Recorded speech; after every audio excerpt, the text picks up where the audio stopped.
bem-vindos a mais um programa Primeira Pessoa pela TV Brasil Pantanal. O meu convidado de hoje é absolutamente apaixonado pela nossa música, a música sul-mato-grossense. Mas não é só aquele amor de quem gosta, de quem curte, não. É um amor de quem quer conhecer profundamente as origens dessa música, de onde veio e principalmente para onde vai, qual o caminho que ela está percorrendo. Ele é um pesquisador nato, por isso mesmo, é um jornalista daqueles, eu digo o seguinte, que ele faz um trabalho investigativo, investigativo, além do que é músico, claro, por isso ele nutre essa paixão já há muitos anos pela música. Eu estou falando do jornalista e músico Rodrigo Teixeira. A sua paixão pela música paraguaia, né, levou o Rodrigo a tá terminando, né, o mestrado, Sim. É isso, de música paraguaia na Universidade Federal de Mato Grosso do Sul, mestrado em comunicação que ele está fazendo nessa área. Ele tem o segundo livro, que é 30 anos de Prata da Casa, aquele projeto maravilhoso que reuniu músicos, compositores, cantores da nossa terra aqui, numa apresentação memorável no Glaucio Rocha, completou 30 anos e ano passado, e outro show, né, com os mesmos nomes ali, foi sensacional. E o Rodrigo, o primeiro livro dele, Rodrigo Teixeira, aqui, Os Pioneiros, a Origem da Música Sertaneja de Mato Grosso do Sul. Este livro, com esta capa aqui, foi editado pelo FIC, né? Por meio do FIC, o Fundo de Investimento à Cultura. E a segunda edição está aqui, o mesmo conteúdo, só mudou a capa, foi editado pela Universidade Federal de Mato Grosso do Sul, a origem da música sertaneja aqui no estado. Rodrigo, o que leva você a mergulhar tão fundo nessa nossa história musical? Eu acho que curiosidade, né? Acima de tudo, o amor por essa cultura desse estado que eu acabei ficando aqui, chegando com 10 anos no Rio Grande do Sul, e alguma mosquinha me picou e a partir daí eu venho acompanhando desde os 15 anos a música daqui, primeiro como aluno, né? Primeiro como admirador da música daqui, depois como músico, depois como jornalista, e assim segue. Você veio do Rio Grande do Sul, exatamente de... Onde é que está aqui a informação? Eu morava em Caçapava do Sul. Caçapava do Sul. Eu sou de Lavras, que é do lado de Bagé. Lavras, isso. Sou de Lavras do Sul, que é a terra do Paulo José. Do lado do Uruguai, né? Então, querendo ou não, já trago no DNA um pouco essa coisa fronteiriça. Você guarda ainda um pouco do sotaque, sabia? Um pouquinho. Bem ali, né? Nas palavras. E aí, essa ligação com a música começou. Eu era aluno do Carlos Coma, do Orlando Brito, e ali comecei a conhecer todo mundo, aí não parou mais, né? O violão te atraiu primeiro? Sim. Primeiro, eu como falei, comecei estudando com Carlinhos Coma. E ali o Carlinhos fazia um trabalho que ele faz até hoje muito importante, né?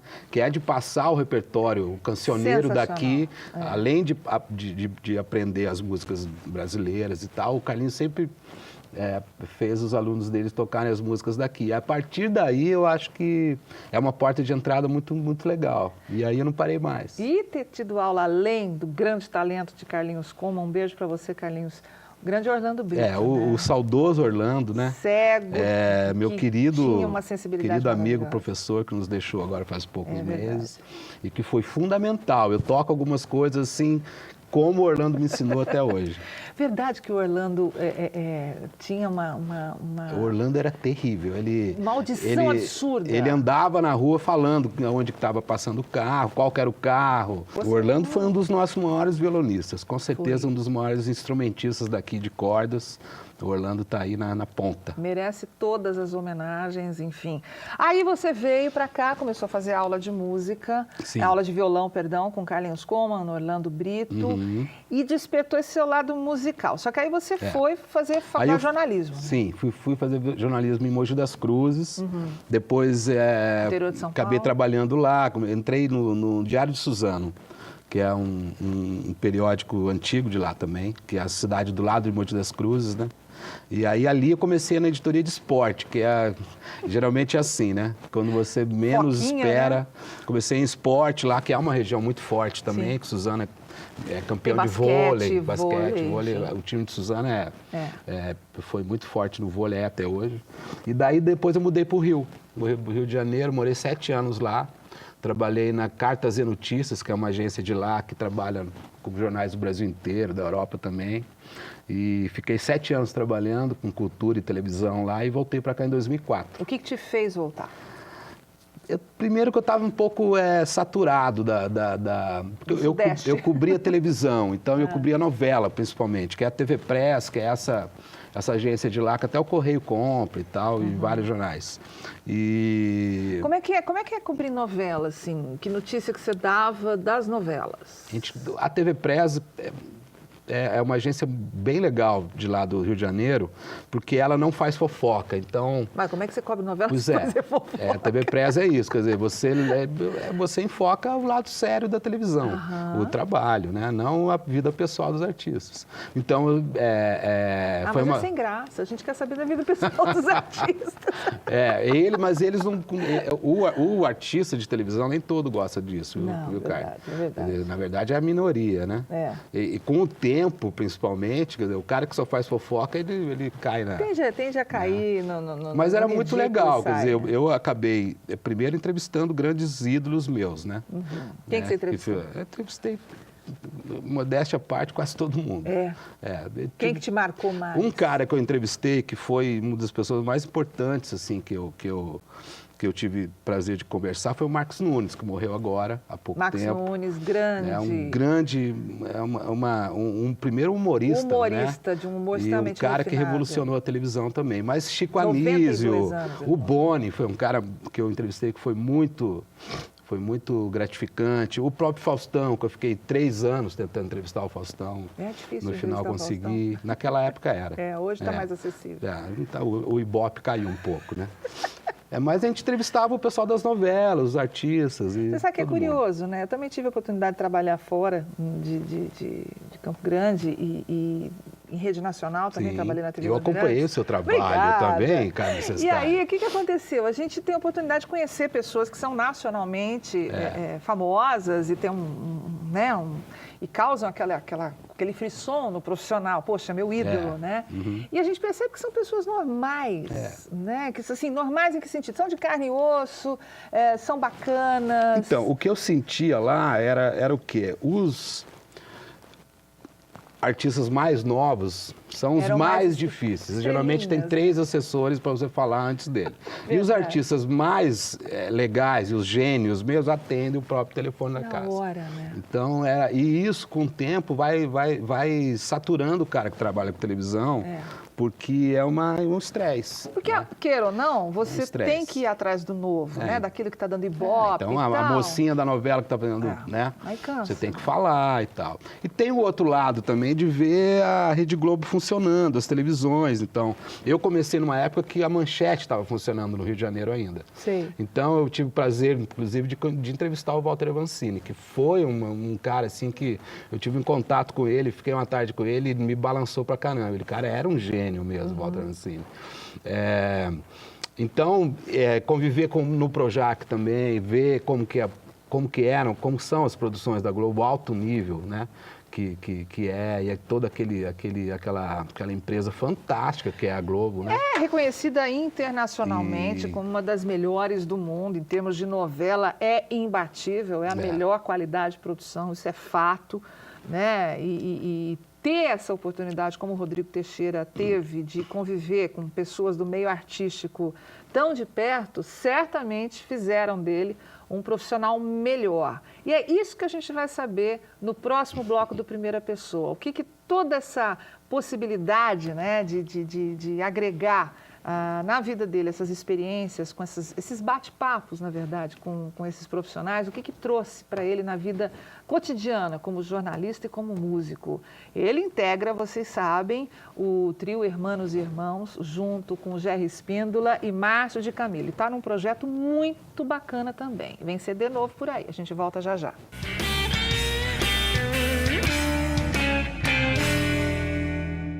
Primeira Pessoa de volta, hoje conversando com o jornalista e músico Rodrigo Teixeira. O Rodrigo que, enfim, tem uma experiência muito interessante, ele estava nos contando, né? Essa passagem pelo Rio de Janeiro, onde ele teve a oportunidade de conhecer grandes nomes na teledramaturgia, como atores, escritores, humoristas, entrevistou grandes pessoas, entrevistou também grandes gênios da música, numa época em que a imprensa funcionava diferente, né, Bem diferente. Rodrigo? E não é tanto tempo atrás, isso... Década de 90, Década né? de 90. É. Quer dizer, a gente não tinha internet com essa velocidade, com essa desenvoltura que hoje todo mundo lida com a internet, principalmente nós jornalistas, e você fez entrevistas com Gil, Caetano, só para citar alguns nomes aí. Tive a felicidade de entrevistar os meus ídolos. E era diferente o mecanismo da entrevista? Eu peguei o final, pela Cult Press, que era uma agência lá do Rio, a gente fazia essas entrevistas também de cultura. E eu peguei o final das gravadoras, das multinacionais. Então, toda semana tinha lançamento de disco, com coquetel e audição e tudo mais. Então o contato com o artista era muito mais próximo. E eles precisavam disso também divulgar. na época, né? Eles precisavam. Então, a internet veio para balançar mesmo, para confundir, né? Modificar. Como eu estava falando para você. Mas, para o jornalismo, por um lado, eu acho que ela simplificou. Quer dizer, como eu estava falando para você, para a gente fazer o resumo de novela, naquela época, a gente lia os capítulos inteiros. Os diretores mandavam, a Globo, no caso a TV Globo, mandava os capítulos. O capítulo mesmo, daí a gente fazia os resumos. Então, nesse sentido, o trabalho jornalístico ficou muito mais ágil, né? Por outro, eu acho que complicou, porque quando você chegava, não tinha internet, você ia para o telefone, ligava, tinha fonte, né? Tinha iniciativa, tinha que pensar. Você tinha que cavar a notícia. Tinha que cavar, tinha que pensar numa pauta diferente, não chegava nada de assessoria como chega hoje e tal. Nesse sentido, eu acho que foi muito ruim. Você acha que empobreceu?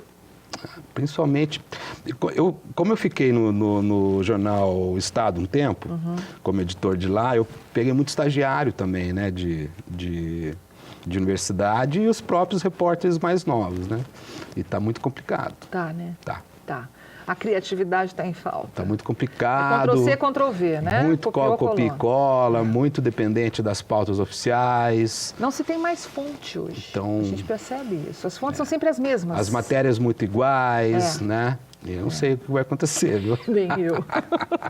Vamos falar de você agora nesse trabalho, no seu trabalho como jornalista. Só que antes disso, poder ter contato com essas pessoas todas, os seus ídolos, como você falou, no seu trabalho como jornalista, eu imagino que te deu uma base muito interessante de como até se portar como músico. Com certeza. Por exemplo, quando eu ia cobrir o Unplugged da MTV, aqueles ao vivo da MTV, por exemplo, aquilo eu estava como jornalista, estava como músico também. Então você acaba aprendendo também, vendo os caras fazendo ali de muito perto. É um privilégio, né, gente? Você tinha uma visão privilegiada, né? Foi muito legal, foi muito importante. E mergulhar na história da música sul-mato-grossense. O que falou mais alto ali? Foi o seu lado musical, o seu lado músico ou o seu lado jornalístico, como eu disse, investigativo para essa...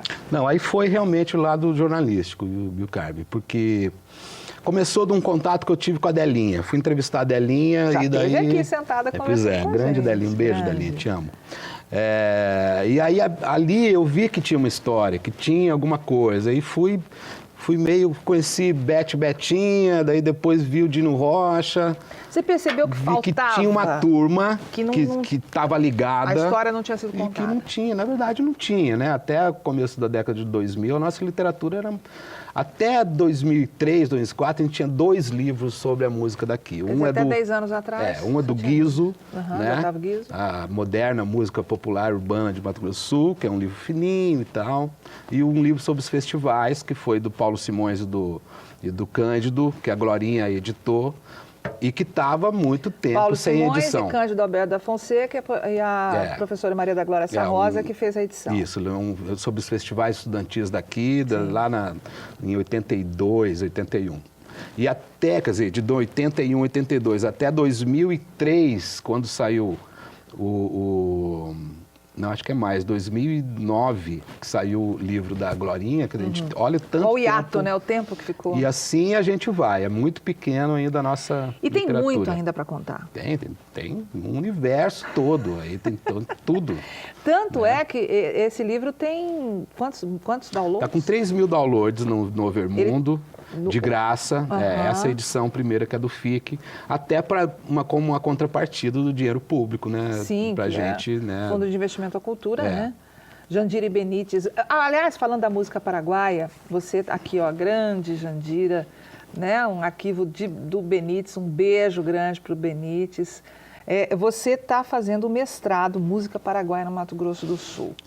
Né? E você, antes da gente começar esse bate-papo, você comentou, falou, Carmen, eu percebo que a música paraguaia aqui, ela está se esvaindo, a gente tem pouquíssimos representantes. Eu não lembro, você que tem 40 anos deve se lembrar aí das churrascarias em Campo Grande, né? Que sempre tinha música paraguaia ao vivo. Hoje, não sei, acabou. O que aconteceu? Olha, Carmen, a gente está vivendo uma modificação, na verdade, né? Quer dizer, aquilo que a gente conhecia como normal na década de 80, que eram os trios, os duos, né? E os conjuntos paraguaios, que sempre estavam presentes na vida do campograndense, né? Seja nas churrascarias, nos bares, nas ruas, na rádio e tudo mais. Quer dizer, a gente não vê mais essa música transitando na cidade, né? Então, ela está se modificando. Mas ela está presente ainda em Mato Grosso do Sul, você percebe? Não, a música paraguaia faz parte da identidade cultural do nosso estado. Então, Trem do Pantanal é uma guarânia, né? Sonhos Guaranis é uma guarânia. As músicas de toda essa geração da Delinha aí são rasqueados guarânios, então já está dentro do nosso DNA. Agora, a música tradicional paraguaia, agora aquela feita com violão, harpa, requinto, né, cantada em guarani, em espanhol, essa música mais tradicional passa por uma transformação grande. Ela não é mais tão vista na cidade, os músicos estão envelhecendo, né? Hoje a gente tem aí de 10 a 20 músicos no máximo na ativa aqui em Campo Grande. E praticamente nenhum herdeiro. Não tem uma nova geração, né? E está se transformando, quer dizer, hoje em dia a gente vê o Geraldo Ortiz, que é o nosso principal harpista daqui, tocando sozinho a harpa paraguaia, quer dizer, isso dentro da tradição da música paraguaia é praticamente uma blasfêmia. É verdade. Né? É como se um cara estivesse tocando pandeiro sozinho. Né? Para fazer uma... Então, estamos num processo grande de modificação da música tradicional paraguaia. Não temos mais programas. Não tem. Né? É complicado. É uma modificação natural, quer dizer, o próprio tempo, a evolução, a vinda da internet, o acesso a outros ritmos, a outras culturas, enfim, isso tudo... O Pedro Asnar, que é um cara que eu acho fantástico, teve no festival também, ele falou uma coisa para mim assim, a tradição que está congelada, que está parada no tempo, ela não serve para nada, né? Ela serve só para você pendurar num quadro. E, então, na verdade, é lógico, a tradição está sempre viva, está se modificando. A nossa cultura, né? Está se modificando. Com certeza, essa música, esse recorte que é a música tradicional paraguaia, passa por uma crise grande ao ponto de quem sabe... Está ameaçada de extinção. Ou pelo menos os moldes que a gente conhecia. Na academia, se eu não tivesse entrado no mestrado, eu já ia falar que, que o jornalista é meio, né? O cara no mestrado tem que ser mais contido, ele não pode falar. Então ele está num processo de modificação. Conflita o músico com o jornalista de vez em quando? Conflita, mas eu acho que é mais... como que eu posso falar?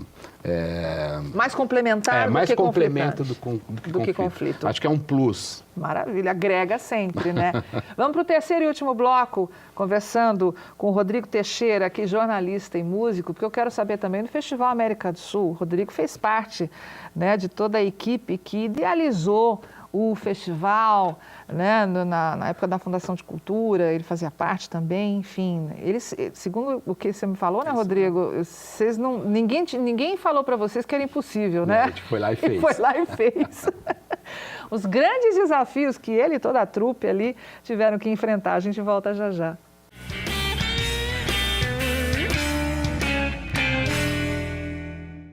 Primeira Pessoa de volta, terceiro e último bloco desse bate-papo com o jornalista e músico Rodrigo Teixeira. Rodrigo, Festival América do Sul, você estava na Fundação de Cultura na época, e aí como é que surgiu a ideia de fazer esse festival? Eu cheguei para trabalhar na Fundação a convite do Pedro Ortali para idealizar o festival, pensar nessa primeira edição. Então, foi uma correria danada, né? Porque a gente não sabia realmente, né? A gente não tinha como... Era do nada, né? Vamos chamar aqui. um artista do Chile, né? Da Bolívia, né? Então foi todo um processo grande de aproximação mesmo dessa cultura sul-americana que a gente brasileiro eu acho que está de costa, né? Então, até de frente então para o Pacífico, né? de costa de frente para o Atlântico, de costa para o Pacífico. Então, isso foi um aprendizado muito grande que acabou me conectando com o Willy Sucher, que é o dono da gravadora Kamikaze lá do Paraguai, que ele veio com a banda Paico para cá.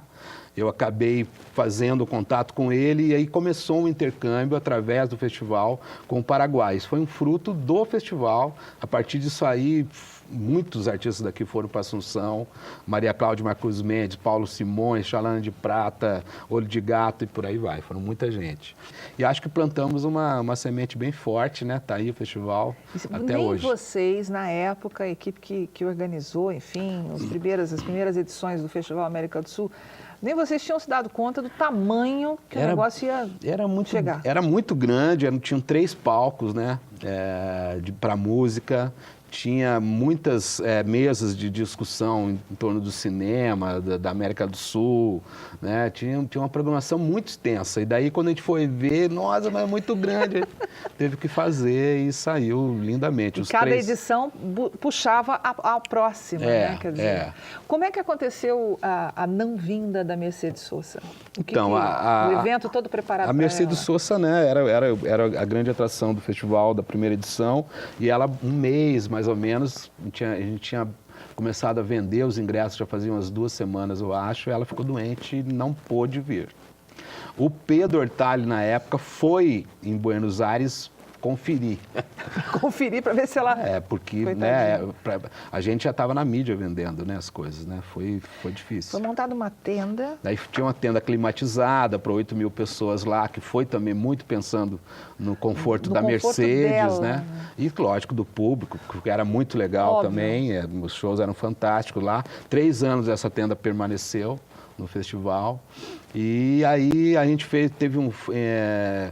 a Embaixada da Argentina fez um show especial para a Mercedes, mandou os músicos dela com a Celeste Carballo, que é uma cantora de lá, e a gente fez essa homenagem. No segundo ano a gente tentou trazer ela de novo, inclusive, mas ela já estava mais doente e daí não deu. Inclusive depois tentaram trazer a Mercedes nesse governo agora e não foi possível. E não foi possível. Uma pena, né, para o nosso público aqui, para a gente que não pôde ver Mercedes Sosa. Mas foi um grande aprendizado do festival, assim, no sentido de que fazemos parte dessa cultura da Bacia do Prata, sim, temos condições de interferir nessa cultura e podemos ser um local de produção de primeiro mundo. Vingou. Sim, graças a Deus. Prata da Casa, o segundo livro que está no forno, acabou de escrever, entregou na editora da Universidade Federal, 30 anos de Prata da Casa, o que vem aí? Como teve os 30 anos em 82 e teve aquele show que foi transformado em disco até, né? A gente idealizou junto com o Zito Ferrari, da Universidade Federal, e com a professora Célia também, esse livro falando não só daquele disco, mas de todo o projeto Prata da Casa, que teve todo um processo de 79, de quando começou com shows, depois em 81 teve os vídeos feito pelo Cândido em parceria com a TV Morena. Os clipes. Né, os clipes, que tem lá até o primeiro clipe do Almir Sater, acho que é o único até hoje, né? Tem a TT cantando Vida Cigana, tem relíquias ali. E depois, em 82, teve o show que virou LP, né? Que daí acabou virando esse ícone mesmo da música daqui.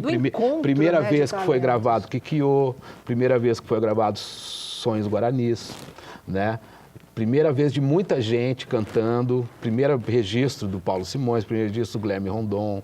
E o bacana é que 30 anos depois, né, a reedição desse show com praticamente todos os artistas cantando exatamente as músicas que foram apresentadas 30 anos antes, naquele mesmo palco. E esse livro resgata toda essa história. Os bastidores e tudo mais. Foi um projeto muito para frente, que saiu da cabeça do Cândido Alberto da Fonseca, esse cara que é o cineasta mais músico do estado. Um grande beijo pro Cândido também. Traga, que é um belo papo. Cândido bem, é 3 horas de entrevista. Cândido, vem conversar com a Carmen, Cândido. 3 horas de entrevista. E eu entrevistei bastante gente do projeto e vamos ver se até o final do ano sai. Para a gente encerrar, para onde caminha a música sul-mato-grossense? Tem um norte já? Você consegue enxergar um caminho para ela ou são vários caminhos? A música não poderia ser diferente do que a gente é, né? Com certeza a nossa cultura é formada por muitos rios, digamos assim, né? É uma bacia. E a música daqui, hoje em dia em Campo Grande a gente tem uma produção praticamente todos os segmentos, né? Do samba, do reggae, do rock, da música regional, da escola de samba, jazz, música erudita. Então, a Campo Grande segue... Tem até sertanejo? Tem até sertanejo. Tem até sertanejo. Então, Campo Grande segue o caminho natural dela, que ninguém sabe muito bem por quê, mas é uma terra que tem muito músico e principalmente muito compositor de qualidade, né? Então, a gente vê uma banda nova como Xanoise, por exemplo, com uma qualidade... os caras estão prontos, né? A qualidade das músicas do Charas Gabriel, né? Um menino e já faz música de gente grande. E assim vai. Eu quero que você continue com seu sangue jornalístico ali fervilhando. Obrigado. Tá? Porque músico você é de primeira qualidade. Jornalista, então, nem se fala. E que você continue ouvindo, vendo e contando pra gente tudo que você ouve e vê através dos seus livros, dos seus artigos. O blog é o Matula Cultural. Matula Cultural. Tá aí o endereço do blog do Rodrigo Teixeira. Rodrigo, obrigada. Tá? Obrigado você, cara. Parabéns pelo trabalho e, enfim, por toda essa dedicação que você tem a Mato Grosso do Sul. Obrigado. Esse gaúcho que veio, né, para realmente fazer história e contar histórias de Mato Grosso do Sul. Muito obrigada pela sua audiência, pela sua companhia aí do outro lado, assistindo sempre a Primeira Pessoa, viu? Valeu. A gente se encontra no próximo programa. Até lá.